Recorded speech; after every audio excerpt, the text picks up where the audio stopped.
Hello everyone, and welcome to the Unemployables Show. Like I told you guys that today is the big launch of my show, and I'm going to be bringing you guys different guests, and today I'm not alone. And if it's the first time you're here on the show watching me, my name is Zama Mkhize, and I am not alone. I am with Pastor Hadebe, and he is obviously a pastor, and he is also an author, and we are going to be basically talking about everything that concerns, women abuse and all of the good stuff as it's coming into August. Guys, thank you. Tell me, where are you guys watching me from? Hello Musa, how are you doing?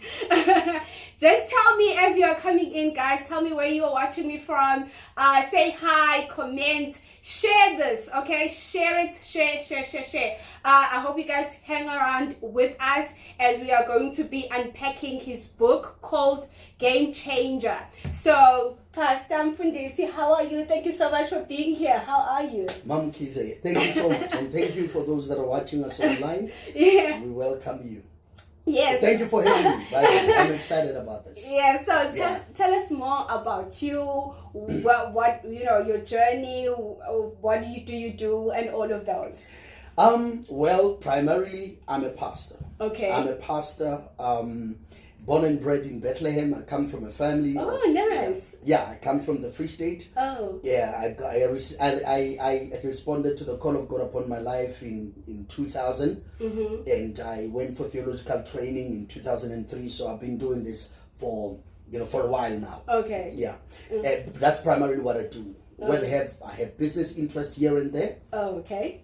Which is not very important at this particular time. But one of the things that I do is that I'm an author. Okay. I write. Yes. I write. I put things on paper. On paper. That's what you do. I put things on paper. I'm part of an organization that we founded with Mr. S.G. Ngubani, such a prolific writer. Okay. And we started, it's called Tikva Writers. Mm-hmm. So whatever project we have in terms of writing, Tikva is a Hebrew name.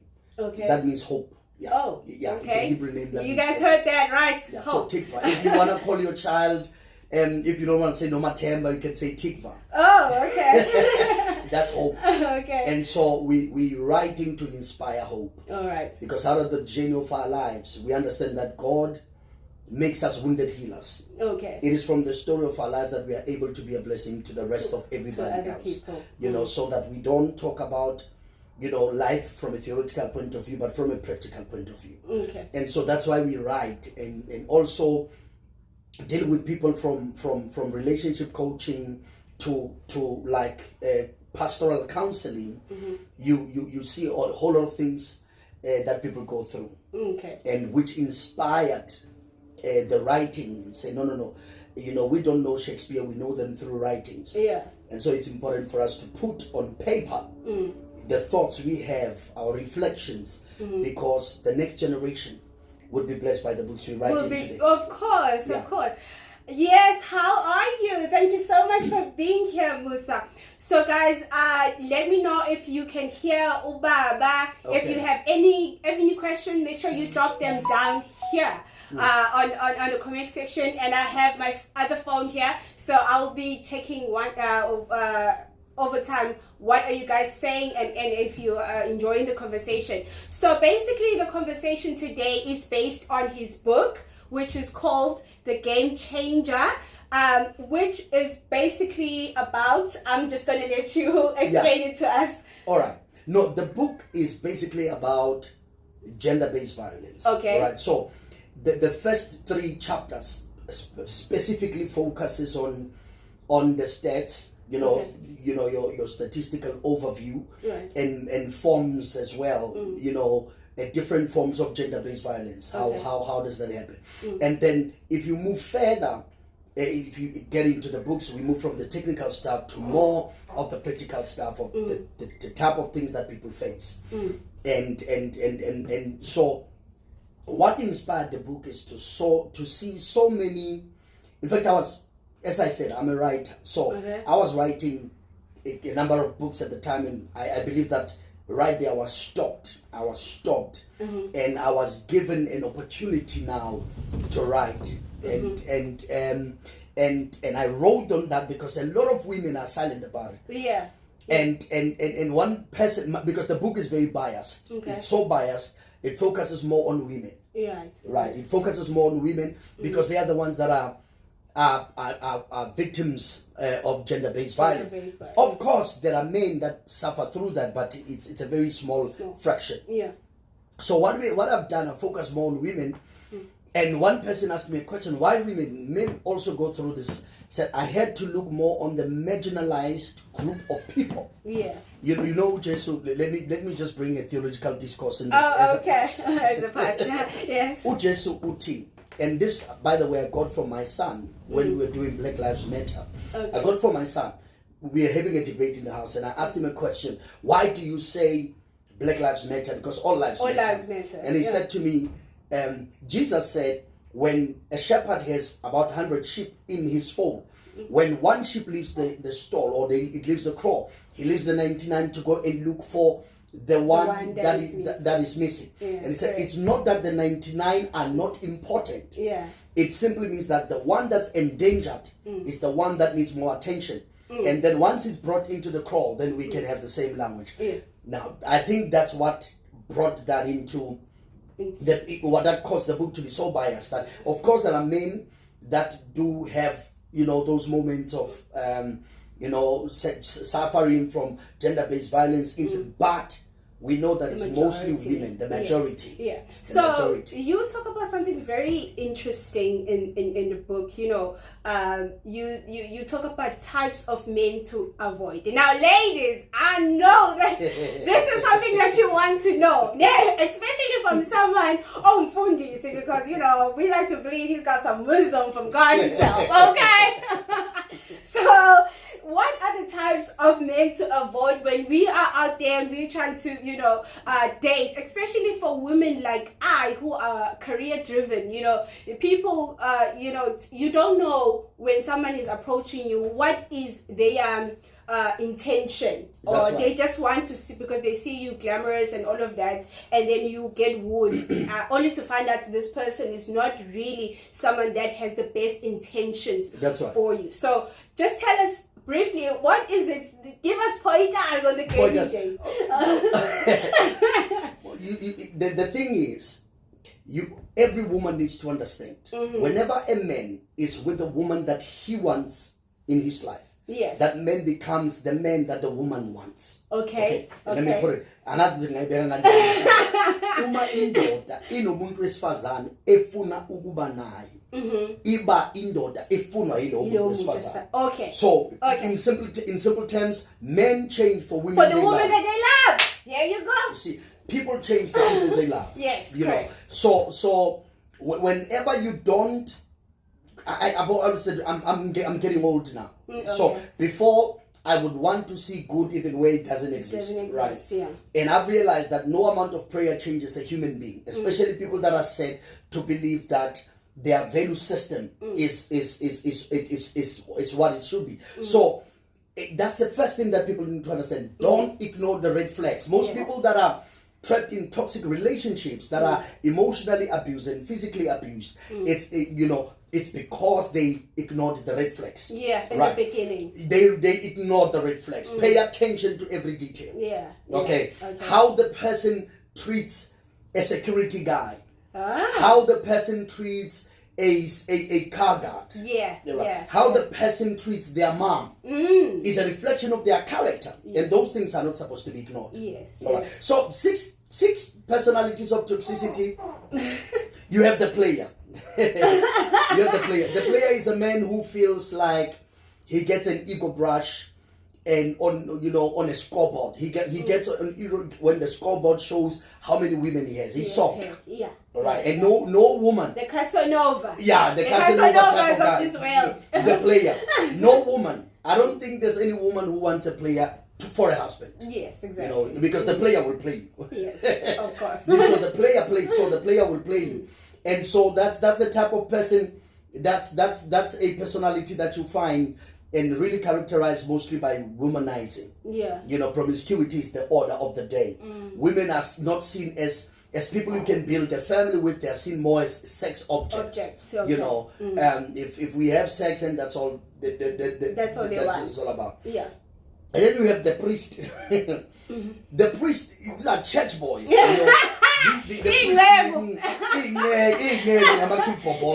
you know, and most of the time at first they look like they're serious and they speak the language, you know. They know what to say. They know what to say, you know. And even when they take their pictures, you know.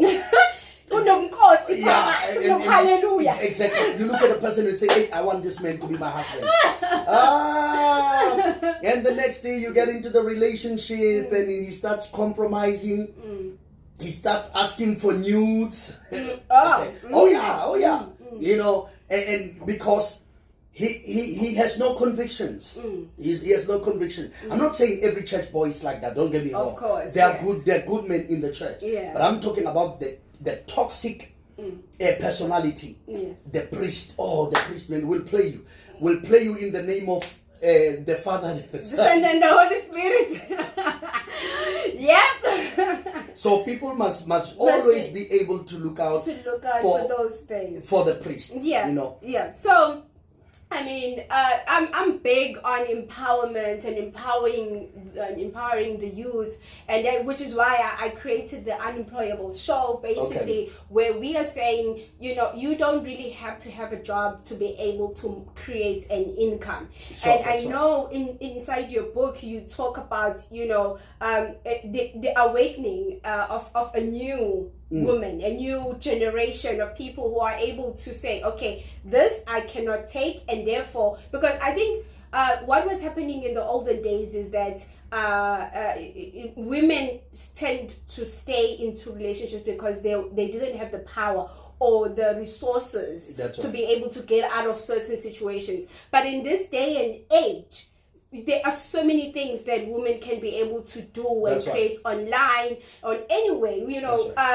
Well, not everyone has access to the resources, but I would like to believe that if you really want a change in your life and you want to create a space, maybe you're already in the abusive relationship you want a way out because you cannot provide for yourself, there are certain things that you need to develop yourself as a woman, and you talk about these things. So what does developing as a woman is yourself? I know it comes from inside out as well. That's right. Yes. That's right. First of all, we need to appreciate the fact that it is not easy to escape toxic relationships. Yeah, correct. It is not easy. Yeah. It is not easy basically because the people that are the ones that are, you know, that are abusive, they master the art of manipulation. All right. So sometimes it's not easy for someone to walk out of the relationship. Yes. And they will stay and they play with your mind. Play with the mind, you know, and sometimes they use their history. You know, they use their history as an excuse for the behavior. Oh, I grew up without a father, I was abused, and now the abused becomes the abuser. And when you keep making excuses for the person, you keep staying in a relationship. Yeah. But here is the number one of the reasons why people stay in relationships is for economic reasons most of the time. There you go. It's for economic reasons. People would stay in a relationship because, you know what, at times they are used to the lifestyle. Yeah. And I'm not saying that every person is like that. Every case is different. But you'll find that somebody, you know, because I get to have a Louis Vuitton bag, I get to travel to Dubai. I get to drive an M4, you know, latest, you know. So it kind of like, if I lose the man, I lose the lifestyle. Yes. You know, if I lose the man, I have to downgrade. And whereas if a woman is to be economically viable, is to have her own money, make her own money. I'm not talking about a job, I'm talking about making money. Yes. Making her own money. Being a hustler, you know, Sebenza girl type of a girl. Yes. Right? The Sebenza girl type of a woman. She won't stay for that type of nonsense. Exactly. I promise you, most women that are financially viable find it easy to walk away. To walk out. It's a mindset. It is a mindset. Like, look, I can live without you. Yes. You know. Because my life did not start when you walk in it. Exactly. And it definitely won't start when you walk out. You were here when I was here when you were not here. I will be here again when you walk out. That's right. Guys, make sure that you are sharing That's this. Right. You are sharing this with your friends. Tag a friend, and when you share, make sure that you write shared so that I can give you a shout out. Bundi, so this is great stuff. This is great stuff. Yeah. I'm really so when someone goes and picks up this book, what do you think is the biggest take for them? So what your intention for reading this book when you wrote it? What did you want to see the outcome? What's the impact? I think it begins with the defining of the problem, the living, so that when the reader reads, they live out their experience as they read the book, so it can make sense to them. Okay. And then recovery strategies. Okay, so it's what is it that you're dealing with? Right. And how have you been living your life making excuses for someone that was killing you, for something that was destroying you, how you stayed and made excuses for a man or for a person that was literally destroying you. But more so, how can you recover? Because there's a part that talks about recovery strategies. Okay. All right. So the exit plan. Yeah. How do I recover? Since this is not an easy thing to walk away, what are the tools that are provided for me? The last part will talk about Game Changer Resource Center, where people can go to different places and be able to say, okay, I can get help from power. I can get so all this power. Is inside the book. I put that in the book. Perfect. I put that in the book. The resources that they could, and their references as well. Whatever is I'm talking about is based on research as well. Okay. Because there are particular patterns in South Africa as well. Femicide, there is a particular pattern. You will see. For now, you don't hear more cases on gender-based violence. Yes. Because they kind of. But I'm telling you, there is whenever you hear of one, get ready to hear of 10 more. Yeah. I'm talking about something that will shake the nation. Like the things that happened to, Uinene, things that happened to Karabo, and many others that I dedicated the book to. Okay. So, the take home is you will know the problem, live the problem as you read, and you see that I don't need to live like this, and get the resources to walk out. And live your life and relive your life. Yeah. No. There's life after abuse. I'm telling you, there's life after abuse. You guys heard that. There's life after abuse. I think that the abuse issue goes deeper than just us. I know that it's a perspective of a woman. That's right. But as a leader in the community, as a pastor, what do you think you can say? Because I'm sure there are also males who are watching us live right now. That's right. What would you say to males? Because I know that there's always the angle of a woman, you should be strong. And what do you think in your personal capacity? What is it that you would the wisdom in being a man that will treat a woman correctly? Majita, I believe that God gave us authority to serve. And masculinity is not expressed in violence. You don't become macho by beating another human being. And remember, no matter what they do, how you respond is a reflection of who you are. Who you are as a person. How you respond, because you can walk away. You can be provoked and still walk away. So it's not like, oh, she provoked me and that's why I beat her. No, because of who I am, this is who you are. But because of who I am, I'm going to walk away. I'm going to walk away because I don't need a woman that will disrespect me. So I'll shut the door and move on. But ego, to get some self-aggrandizement out of the situation, when a man's ego is bruised, he reacts. Remember Tina Skule kanjani? Tina Skule uma wami ngoma umfana wase next door. Hey, uyazi awufani usibusiso awufani. No Themba ave behlakaniphile. The first thing that comes to mind kodwa mina ngeke ngamshaya. Yeah, uyabo mina ngamshaya. That's how you define it. Yeah, that's how we define it. We grew up shaped ukuthi masculinity is expressed in violence, in being macho. Being macho, but we need to get in touch with our vulnerabilities as men and protect our women with the authority that God has given us. Okay, so Baba, if someone wanted to get this book, where should they go? How to get in contact with you? For now, they can go to our page. Okay. That's what we're doing now. For now, we have not released any ebooks for now. Okay. We'll probably do that in the next 5 years or so. for a whole lot of reasons.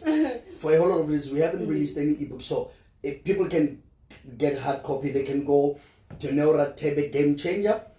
There are 2 pages. There's Neo Hadebe, that's my page, for ministry, for church, for ministry. And then there's Neo Hadebe Game Changer, that's specifically for the book.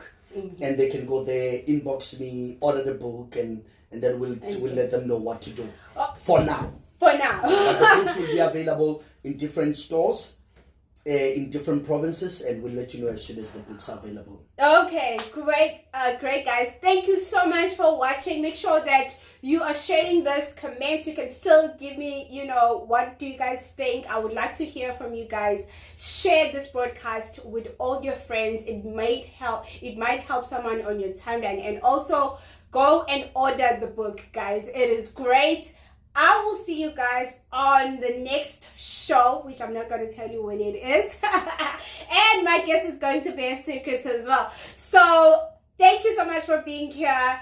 Bye. You want to say something before we log off? Thank you so much, Zama Mkhize, for having me, and thank you for the great show, and thank you for the inspiration that is going out there. And to all my brothers, man, remember, I'm going to say this again. You do not express your masculinity through violence, but through care and loving. As we'll be celebrating, and by the way, let me tell you a joke.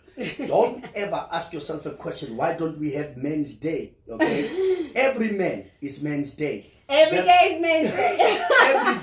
Every day is Men's Day. So we had to give women the 9th of August so that it's their day. Hey, that's Zama, yeah? So don't be, how come we don't have Men's Day? No. Every day is our day. I like that. No, guys, thank you so much. God bless you. Bye. Thank you.